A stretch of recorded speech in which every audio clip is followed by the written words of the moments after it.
So I'm not, as I said, I'm not sure everything Steve said, but so I can probably say a few things that he can't. Like we've joked about this for years. We all got horses.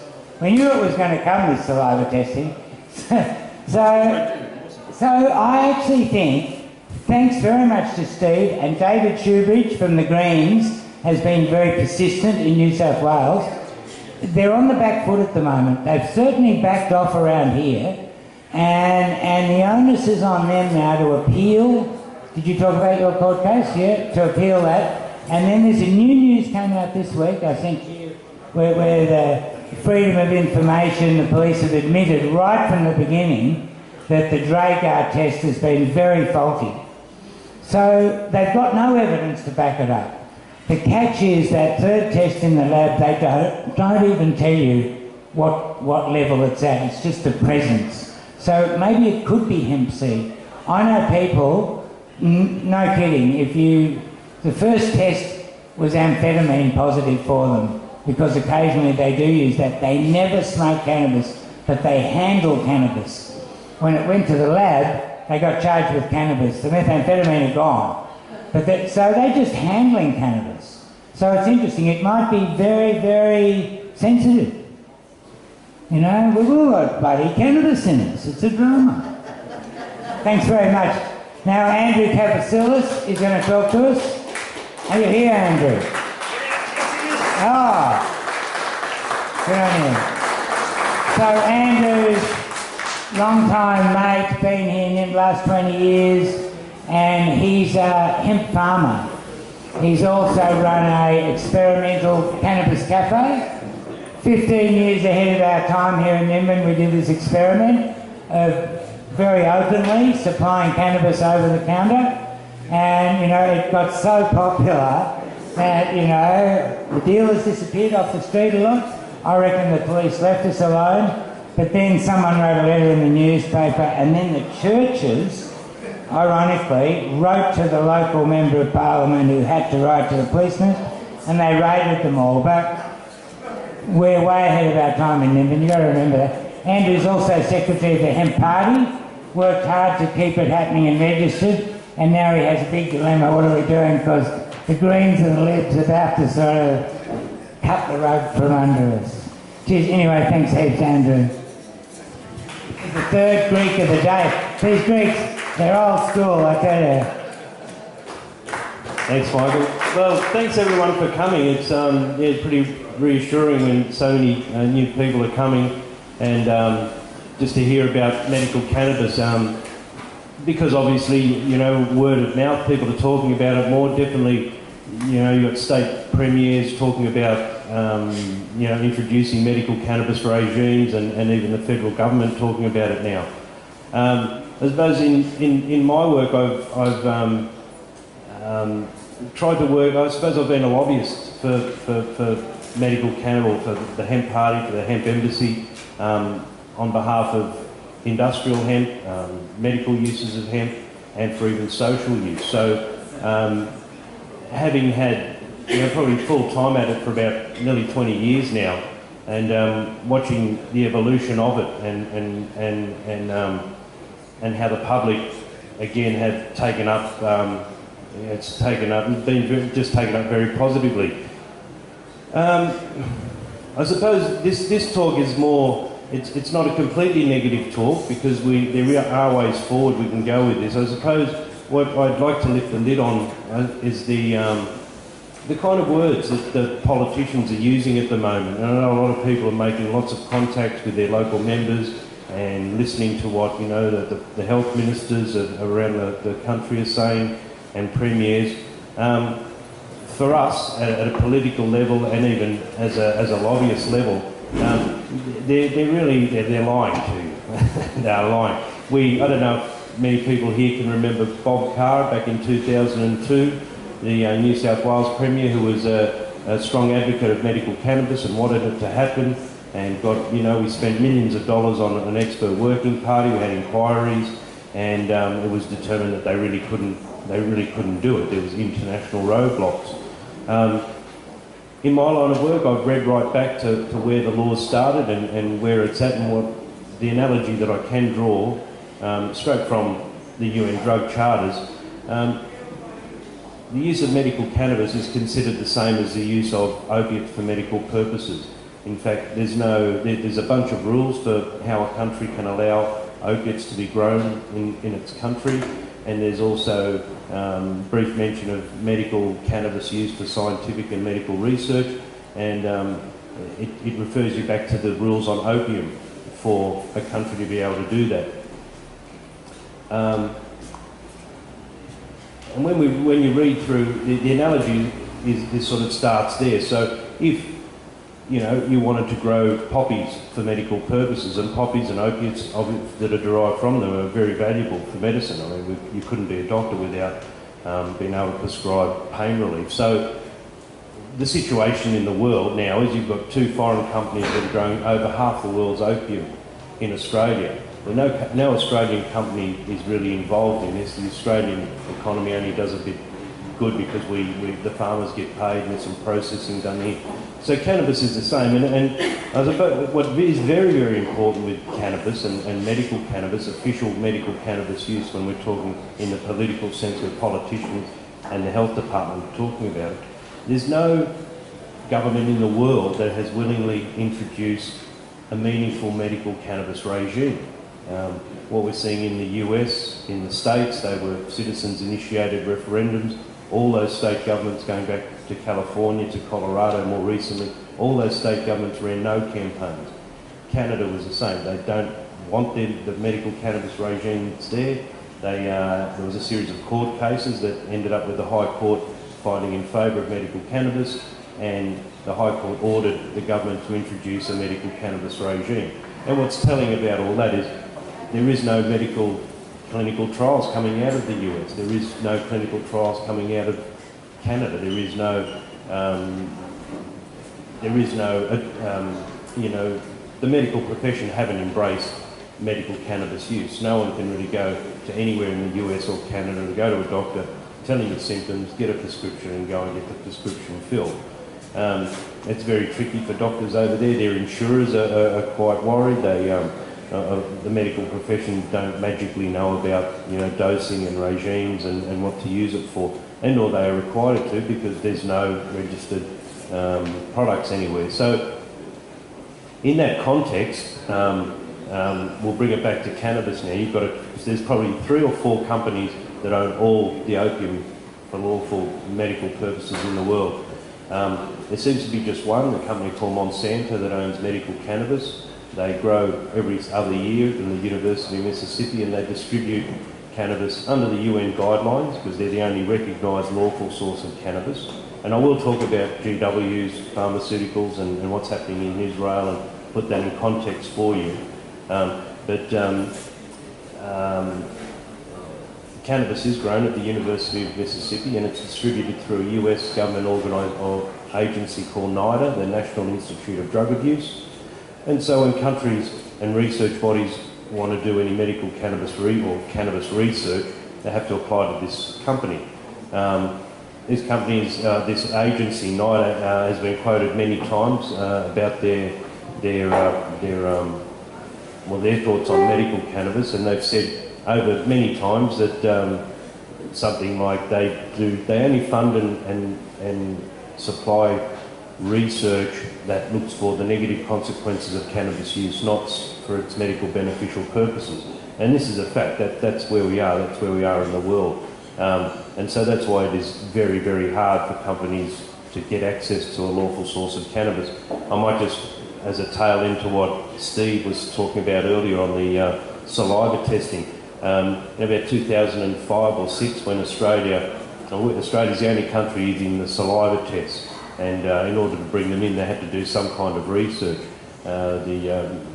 Vic Rhodes paid Swinburne University, some researchers over there, to do some of this research, and because they were looking at negative consequences of cannabis, they actually were able to apply to NIDA and got supplied a whole bunch of joints for scientific research, and did some, driver simulation trials, and found, in their own way, that cannabis they thought was the worst drug to be driving on, and so that's why they, that was another thing that ushered in the introduction of the saliva test. So this is, getting back to the lawful source of cannabis for medical and scientific research, which is recognised by the UN. So we're in the same boat as all them. Now in Israel, and what's going on over there is a lot of research, and it is just that. A lot of it's just in test tubes, and I think not last September, but the September before at the Medical Cannabis Symposium they had down in Tamworth, it was interesting to watch. I think it was 2 or 3 Israeli researchers who were brought out here to speak, who really had a tale of woe. They had 27 years of medical cannabis research, in total about 20,000 patients, and most of those patients are in private palliative care on kibbutzes, like a community. So really, very far removed from general medical practice. So, and still they spoke of that the medical profession over there hasn't embraced medical cannabis, and so still no one can go and get a prescription. So when we look at what's happening around the world, there really is this anomaly about it's more a bottleneck of cannabis for medical and scientific research. The red herring is obviously a company called GW Pharmaceuticals. They make a couple of products, Sativex and Epidiolex, which are spoken about recently, especially by governments here and around the world, as a solution to the growing public demand for medical cannabis use. This company's been around for quite a while. I've also read stories about it being a big, one of the biggest mistakes Britain has made.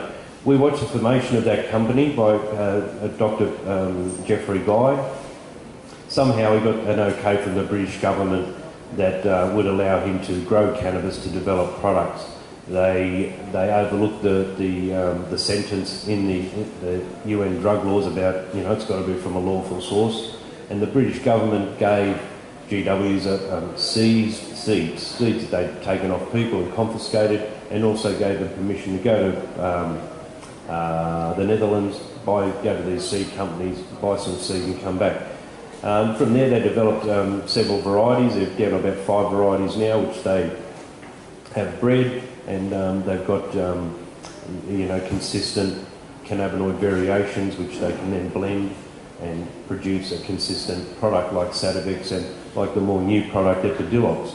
But it's been interesting watching those products come through to the public, and they really haven't.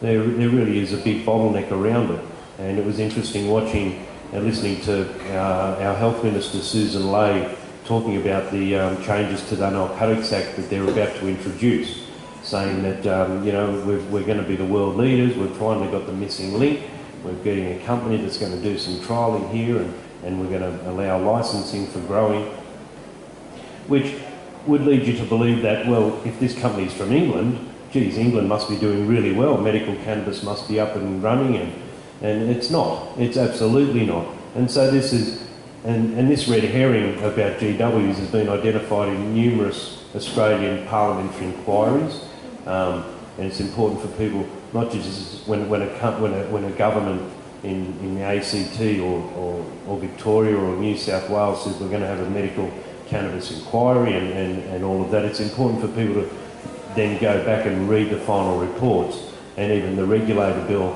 that the Greens introduced at a federal level. That was one where, if you read the final report and the transcripts of what went down, there was an extraordinary amount of time spent on GW Pharmaceuticals and the kind of product that it is producing.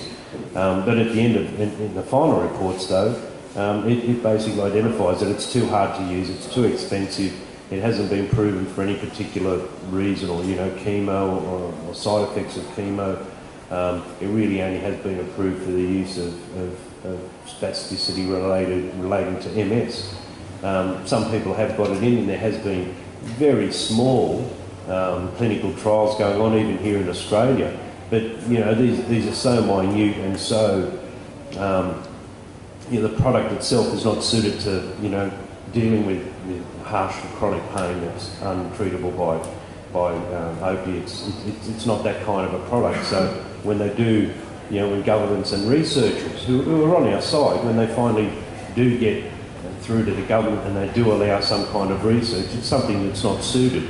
And using a commercial pharmaceutical product like this Sativex for chemo pain or side effects or more so, you know, epilepsy or acute pain or end-of-life pain. You know, it's obviously not suited. People have been using traditional street cannabis, illegal pot, whatever you want to call it, which seems to be, in contemporary terms, medical cannabis seems to be the stuff that's on the street. What they're trying to introduce is a pharmaceuticalised product, and I think that these trials that are being promised to us by governments, and it's going to cost us a lot of money, may take us a long time to get through to the end, and may just prove that street cannabis, contemporary medical cannabis that's being used now, is far superior to a pharmaceuticalised product, and so we'll really be, you know, be just led up another garden path, and that's another thing that I really like to do when, as new waves of people come in into the medical cannabis realm and start looking at it, and especially activists, you know, whether it's inspired by Dan Haslam and his parents, or inspired by some of the epileptic children, and we get another new batch of people wanting, you know, and want to know more about, you know, why isn't it legal? What, you know, what's Niman been doing for 20, 30 years? You know, it's very easy to explain if people go back and have a look. We're in the same boat as every other country. So, I suppose, and as the hemp party, we try and cut through the smoke and mirrors that the governments are using, and this is all parties, you know, Labor, Liberal, Nationals, and the Greens, you know, who, you know, if they do know, I'm pretty sure the government and Labor know, Nationals follow suit, how intricate and how complex the international situation is.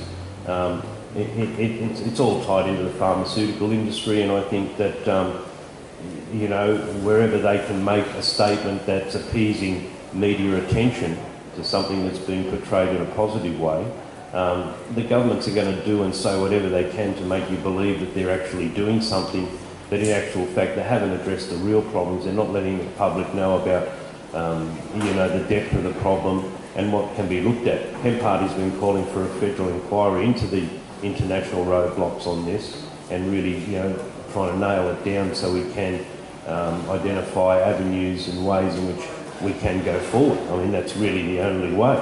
We do have a, you know, albeit tenuous or third party, the farm for half the world's opium. You know, it should give us some standing to speak on behalf, but also, I suppose, at a government level and at an international level, we're one of the few countries that are actually making money from the UN drug conventions, right? All this opium that we're growing here. So it is complex. There's problems at an international level. Australians are not unique. There's people, you know, really even in America and Canada and all over the world who are having these types of meetings, trying to get to the bottom of what's happening with medical cannabis in their country. They've got governments promising things all over the world. Just like, you know, we've seen the more recent you know, media that medical cannabis is legal in Australia, and it gets broadcast all over the world. And when we read that Italy's doing it, that Spain's doing it, and Israel, well, when we really look, it's not really. And it's, you know, even in America, we say it's not really happening properly for the majority of people who would find benefit from cannabis, who have never smoked cannabis, who've never been stoned. They're never going to need to smoke cannabis or be stoned to use cannabis for medical purposes. So when you look at, you know, 80 to 90% of the people who would benefit from cannabis that never smoked, it's easy to understand that cannabis hasn't been embraced, or it's really not really going in these countries that we think there is something happening. There really are ad hoc regimes being put together, and you know, I suppose even that, and this is what people don't recognise, the even, you know, in Canada and the US, prime examples where medical cannabis has been approved, you know, reluctantly by the governments. It is in place, it is an ad hoc situation, and you've got the mix of medical cannabis use and recreational or social cannabis use. There's actually been positive consequences of that. You know, you're looking at a separation between hard and soft drugs. You're looking at primarily a cannabis community that doesn't like other drugs, otherwise keep to themselves. they're otherwise law-abiding citizens. And then you're looking at overall in society, and these are facts. They're, you know, domestic violence incidences are going down, mental health issues are being addressed more easily, and people are self-medicating on their cannabis, whether they're, you know, were getting it, you know, illicitly under a black market before. Now they can get some kind of a thing from their doctor. They can use cannabis, and there is a regulation there. They can go to a shop, a dispensary, and buy cannabis on a regular basis, something consistent that they like. It's not a black market. And they go, lot. And when we do talk of social or recreational use of cannabis, it really is not unlike what we would imagine was happening under alcohol prohibition in the US. There was a 13-year trial. It really didn't work at all. It turned cannabis use from what was something marijuana that the Mexicans used to smoke, you know, like in our situation, that you know, alcohol use, which was, you know, beer and wine and civilised scotches to under prohibition, you know, you couldn't get any of those, but there was moonshine everywhere. There was corruption that infiltrated every segment of police, the judiciary, the politicians, and still they thought it was going to be a good idea, and police were saying, well, we shouldn't lift this prohibition on alcohol, we've nearly got it beat, you know, while Al Capone was paying their wages. So, look, alcohol, and you know, people just wanted it regulated. That's all they wanted. They wanted it in different coloured bottles and different shaped bottles, and sure, that's what happened. We might have alcohol problems now, and it may be a problem with modern society, but we're certainly not having moonshine issues and corruption issues that was the norm under that kind of prohibition. So, with cannabis, so we have gone from this, you know, innocuous plant that was just grown in gardens or a weed, and to now the equivalent of moonshine. The majority of the Australian cannabis is hydroponic. It is the equivalent of moonshine. People are, you know, growing it to be more, you know, more bang for your buck. They can, you know, grow it right in the cities. You don't even have to need big open areas with police and neighbours and helicopters flying over. It really is a big black market. It's quite big. I don't know if people know this. The Clements out of West Australia, Curtin University, did a study on the social use of cannabis by Australians, and found, and this was a lot of input by the Australian Taxation Department, Australian Hoteliers Association, the Australian Electrical Supply Association, and they found that Australians smoke about $5 billion worth of cannabis a year on the black market. That's twice the size of the wine industry. It's doing very, very well. So, you know, at times I think as a party, we've definitely prioritised our point of attack. We want medical cannabis to be looked at, and industrial and hemp seed food to be looked at first. You know, recreational social use of cannabis is doing really, really well. It doesn't need government's help. But if they'd like to have a look at regulating it and taxing it, we'd definitely like to speak to them. So that's where we are at now. I think probably should talk about what's happening now.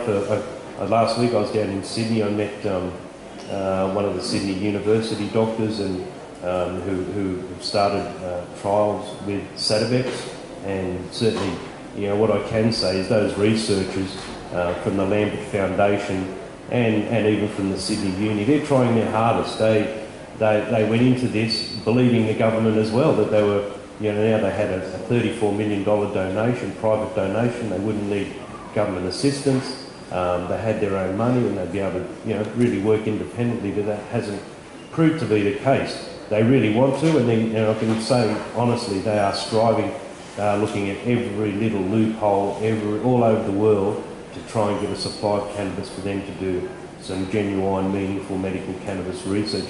And at this stage, you know, growing some in Australia is really, especially by an Australian company, is a pipe dream.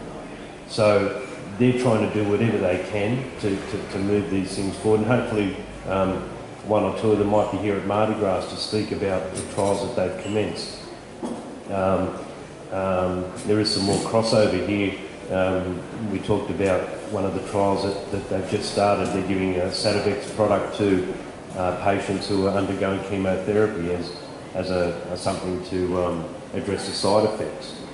And he's giving them a letter that they're on a clinical trial. This is in case they get caught driving, that they're on a clinical trial and they're using cannabis. But he says himself that, it's really not worth the paper it's written on, because part of the deal on being on this clinical trial is that you agree that using cannabis, if you were to be detected by police, it's not a defence. So you really still are on your own with this. So just as the hemp seed and the hemp industry want saliva testing addressed because it's holding back the entire industry, we also, there's now clinicians asking questions and wanting the saliva testing issue addressed as well, because it'll really hobble any kind of research and work they can do to have a look at, getting some medical cannabis up. And it's not lost on them that they're talking with many other countries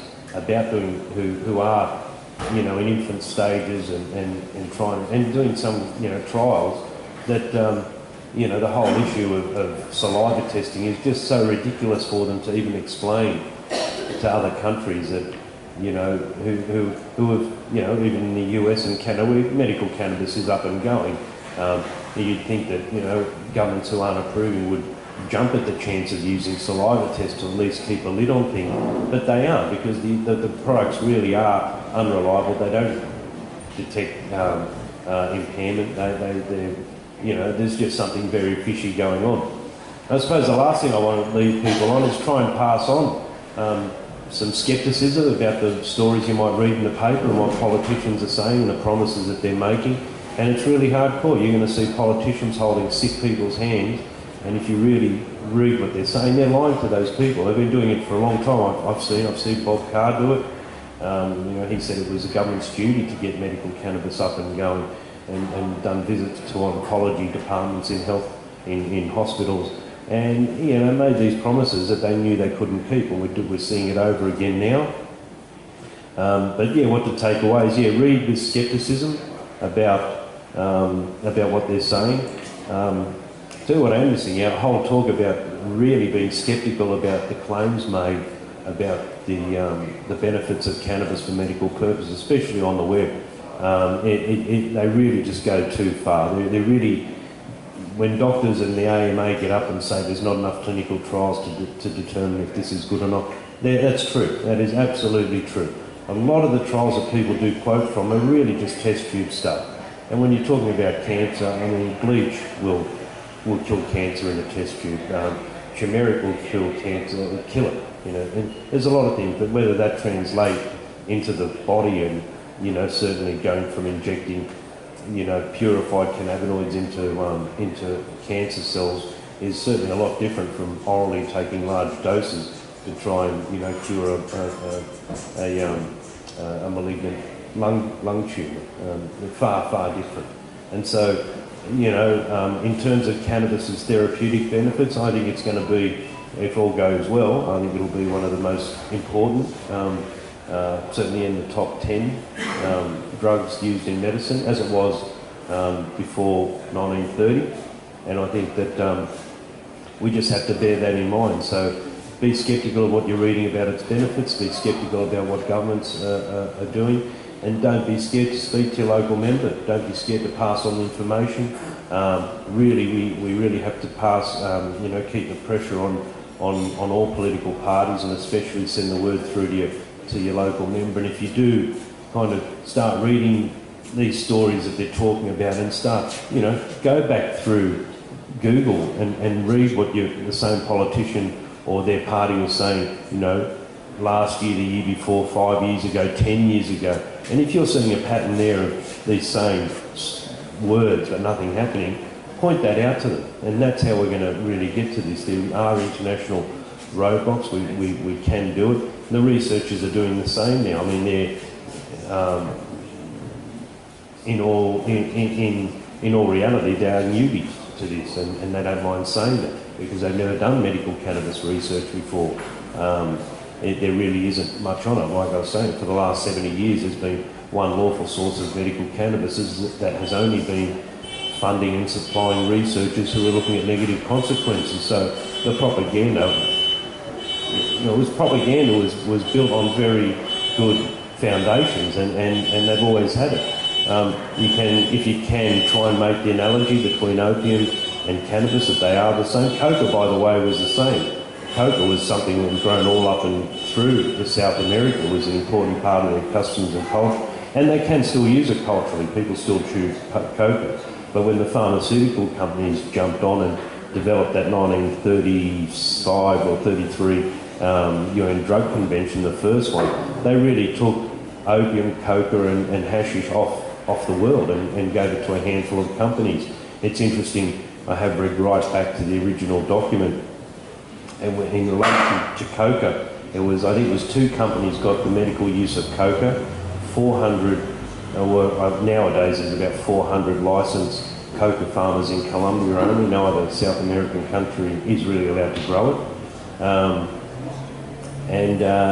It was interesting, 3 different occasions the words and a soft drink syrup is right there in the UN Drug Convention. So back in the 30s, you had Coca-Cola was sitting in that room to ensure that it was going to get a steady supply of decoconized coca extract for its soft drink syrup that, gives you an idea of, Coca-Cola, where they are in the world and where, the companies, for instance, have got opium. You had Merck, Pfizer, Eli Lilly, GlaxoSmithKline. These are variations. There was 8 originally. They've cannibalised each other down about 3 or 4. But all these companies are in the top 100 entities of the world. They are more rich than most countries in the world.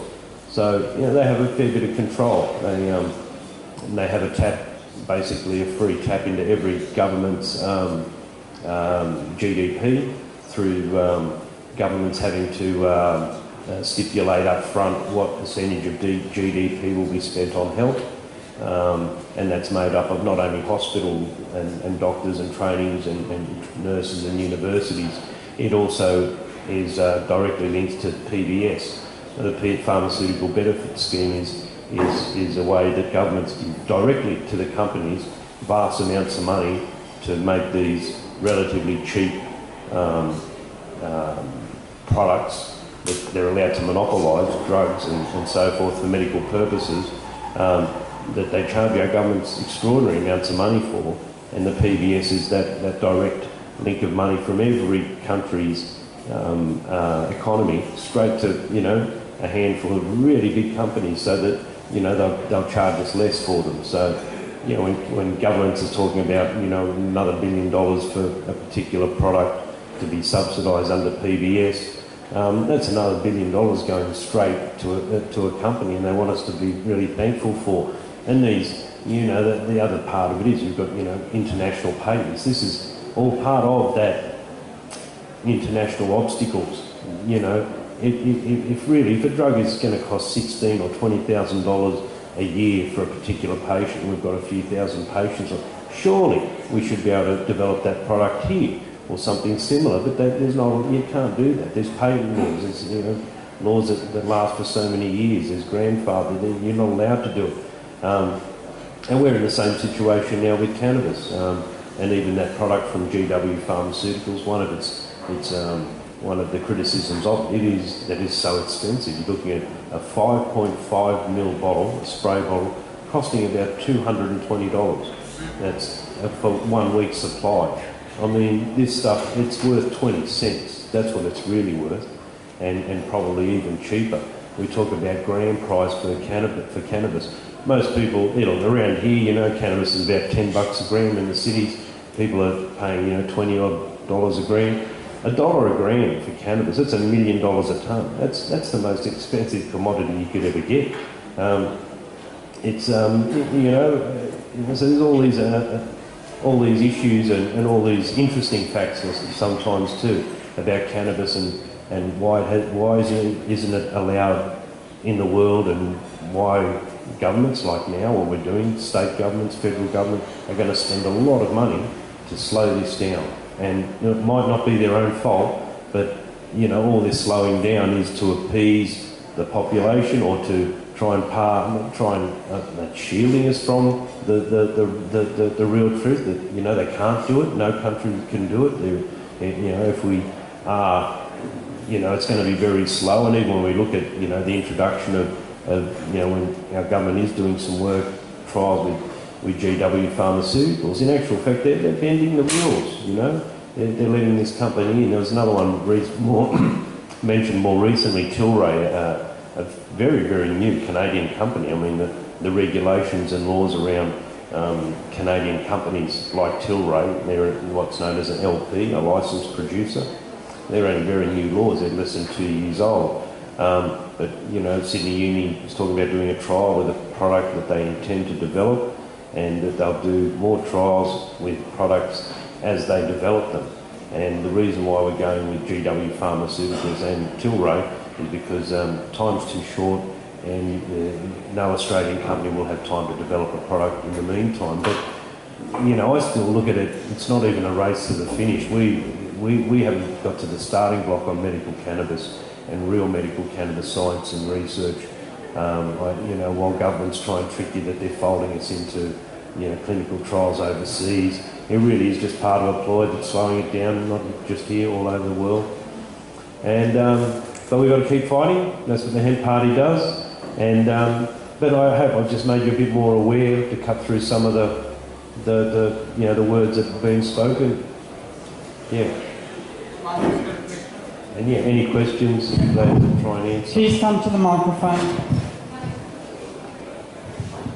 I'm from the UK. Can I update you on what we do in the UK and what's available?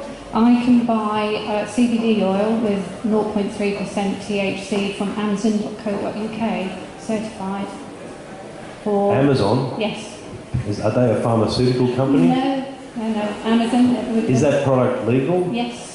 In the UK, I can buy CBD oil with less than 0.3% THC. Is it sold as a foodstuff? It's sold on medical on Amazon. Amazon. I've spoken about this, and I use it. Yeah.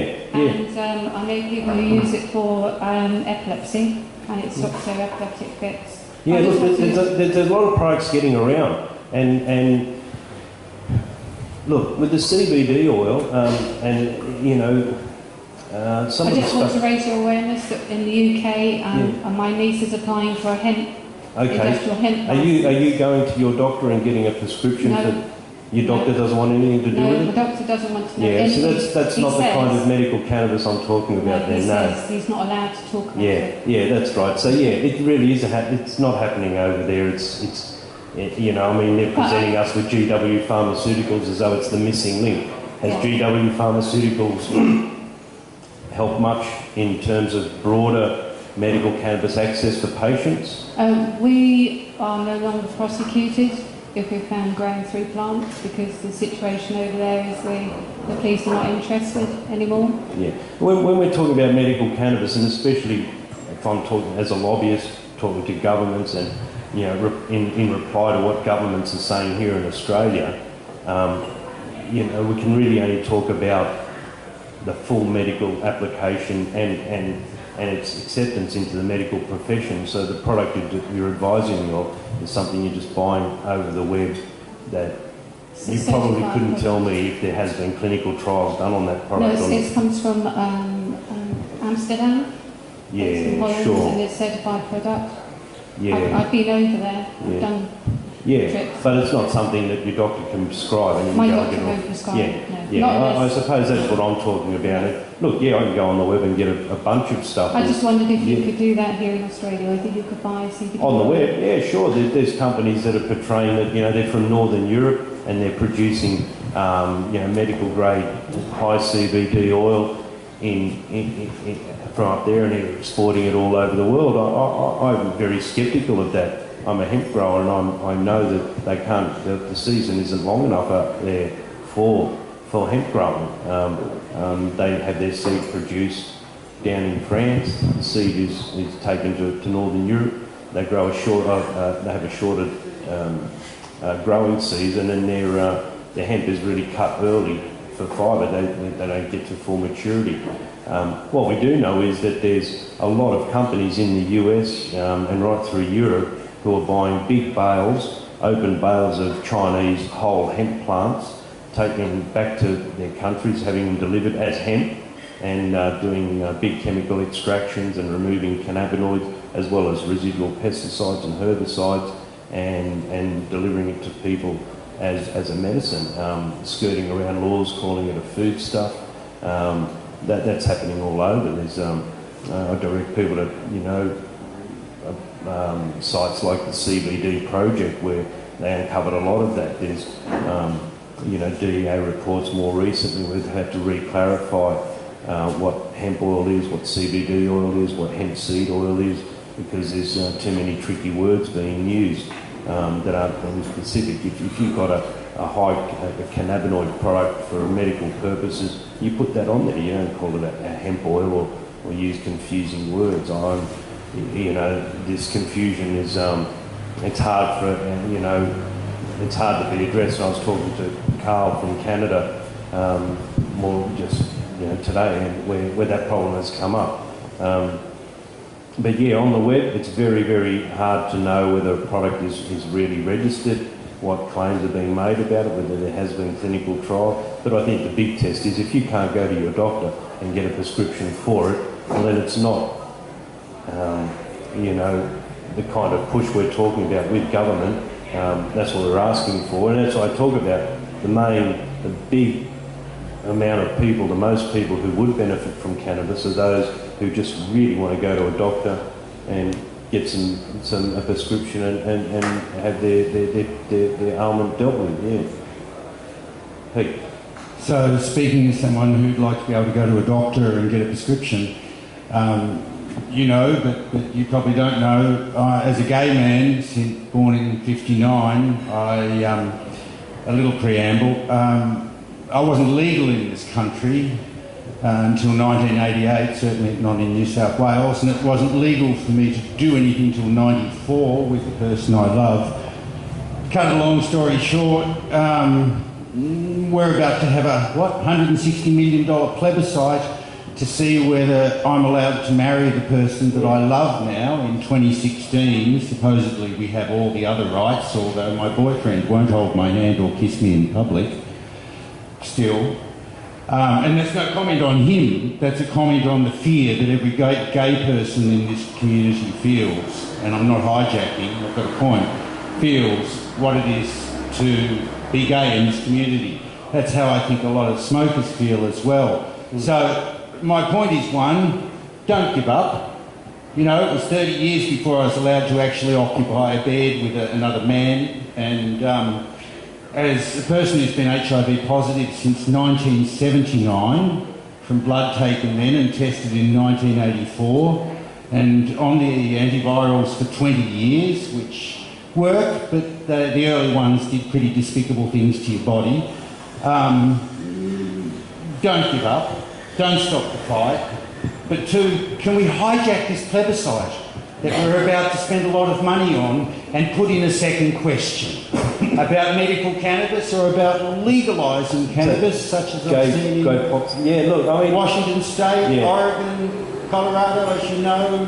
Yeah. That's it. Yeah, what happened in those US states, they have citizens, through the Constitution, they can have citizens-initiated referendums. And they do every election and every midterm election, and there's a whole bunch of questions in some states. Sometimes some states it's 4, sometimes 7, and it has started back in 1996 in California where they got a medical cannabis one up. And they take their referendums a bit more serious than us, and obviously, every time we talk about referendums over here, it's, we always vote no, that's what Australians do.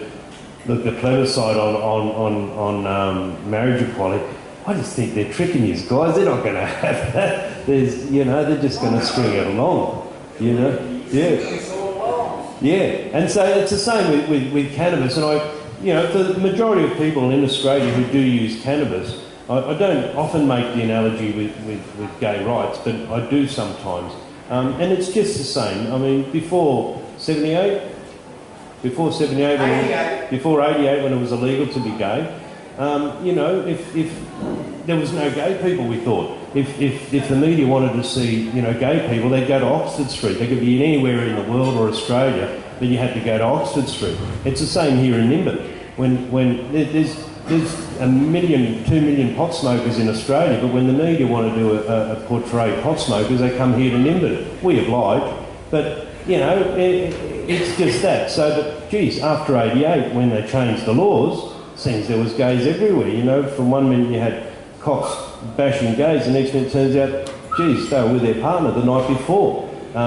Judges, lawyers, police, right through the judiciary, right through, just normal walks of life everywhere. 10% of blokes turned out they were gay, and it was just normal. It was, but even still now, and like Pete points out, living with it, there's still a lot who just won't come out of the closet, and there's still a lot who are really scared.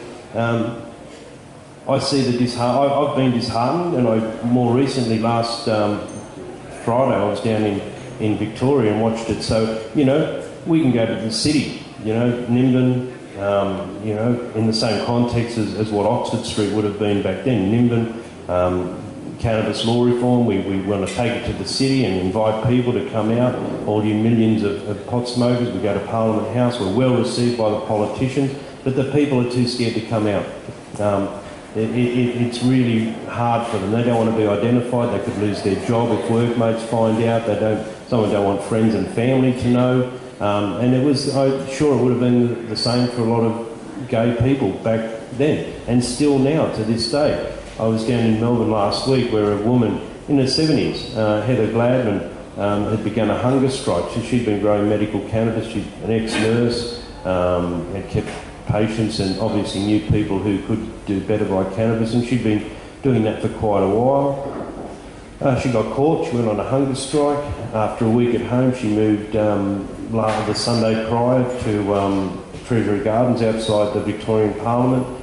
And you know what, when she came there was only 8 people. She was so disappointed. She really expected there was going to be a sea of tents and all these people would come out. But people are scared, and that's why we went down as well. Hemp Party, I went down just to talk to her about that it goes on all over the world and all over the country. People are scared. You could count all the people in Nimbin who smoke pot, and go to any city and pick out 5 suburbs, and you're going to have more people who smoke pot and are trading pot. It really, Nimbin is just a small part of it. And thanks for pointing that out, Pete. Yeah, and people, we're not asking you to come out, and but definitely keep it in mind and be more open about it. It's a good thing. Yeah. Okay.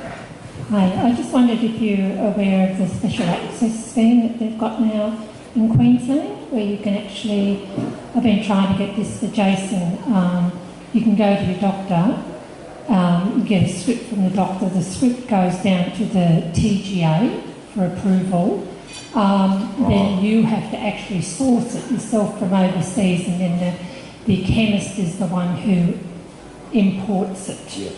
Yeah. Special access scheme. Yeah, my doctor, he said no, he said I'll have everyone on my door. Like he wouldn't give me the script. Yeah, no, look, that's one of those red herrings. And look, if you have a look at the final report of the inquiry into the regulator bill, you'll see where they address the issue of the special access scheme. And it's one of those things that, Queensland government's pulled it out again, and I think they use it with the Linnae, and she believes that she can get the product that she uses in Colorado. Those products aren't registered, they're not legal. You can't bring them in, you can't. There was a gentleman here, so not only do we portray that we're more pottier than everyone else, we've some of the best minds here on medical cannabis researchers. There's at least 2 PhDs. So Dr. Graham Irvine, he'd done a PhD, he's a doctor now, the legalisation of medical cannabis in New South Wales, and he looked at that special access scheme, and he had a condition, Parkinson's, the onset of Parkinson's, and he managed to get in. The only thing he could get in was Sativex. Cost him, nearly over $1,000 just for the product, let alone all the paperwork, and it's all in his PhD. He sort of runs right through it. Unless you can find, a registered or product that the government is going to allow you to bend the rules on.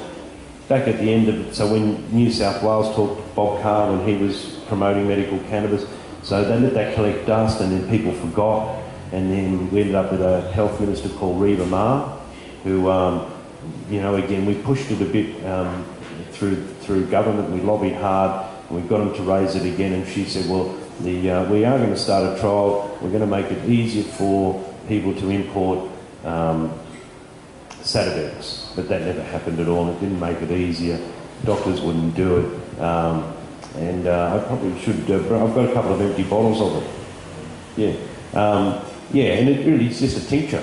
If you check out the Hemp Embassy or out the front, there's a product, Agathiopian oil, which is just the same, and it works just as good, and it's 10 times cheaper. Yeah. So, the people, the special access scheme, I'm sorry I'm a bit blunt sometimes, but yeah, it's one of these red herrings that the government's thrown up. And I should just point out the changes to the Narcotics Act that the federal governments are talking about. It really is, at the very most, it will maybe get, and we're paying GW Pharmaceuticals $3.1 million, and I suppose the Narcotic Act changes are an extension to the announcements made late last year by Prue Goward and Susan Lay, the missing link part that we went over to Britain, we signed a $3.1 million deal with GW Pharmaceuticals to allow to do some trials with Sativex and allow some children with paediatric epilepsy into a ongoing stage 2 clinical, phase 2 clinical trials that are ongoing overseas. That will be in on that, and that they'll grow some over here for that trial. So the changes that they're calling on the Narcotics Act, it really, if you have a look at the details and the proposal, it really is only for a company, generally foreign, that may have some kind of tenuous access to a lawful source of cannabis that they can grow. Because there's nothing legal, they can't say it's for medical purposes. They can only say it can be grown for trials leading or product development. Yeah. So it really is a long, slow process. Either way, we're looking at. And look, Hemp Embassy, we make no apology. We push them on that side of things, and if we're going to do it by way of government, we'll push them on that side. But we also know that with the stroke of a pen, our government can just say, we're going to do it. We'll do something like a Canadian model. We'll do something like an American model. I hope that there's enough intelligence out there that we can grab the good parts of those models and build good cottage industries around it. Even if it's like, a handful of facilities, growing facilities in various states that want to be involved. That's a start. If we could get cottage industry or something like that going, that's fine too. But I suppose more importantly, and when I speak about the majority of people who just want to go to, a doctor and get a prescription, they want a good, clean product. That's why we have pubs and all of that. People can brew at home, and others do. But why, when you can just go and get a product, that's what human nature is all about. And so I'm not going to try and change that. But when we are talking about cottage industries around medical cannabis, I want to make sure that we're going to do our part for safety and well-being of people, and very sick people who, we don't want them buying dodgy stuff. And, off any Tom, Dick and Harry, there is a lot of, things that we, well, if we can have a say on it, what we would prefer. And people who want to be serious about, growing medical cannabis and being involved, hopefully, with a government stroke of a pen, that can all happen. Yeah. So, I hope any of this has helped. Yeah. And I'll pass you on to Michael. Thanks.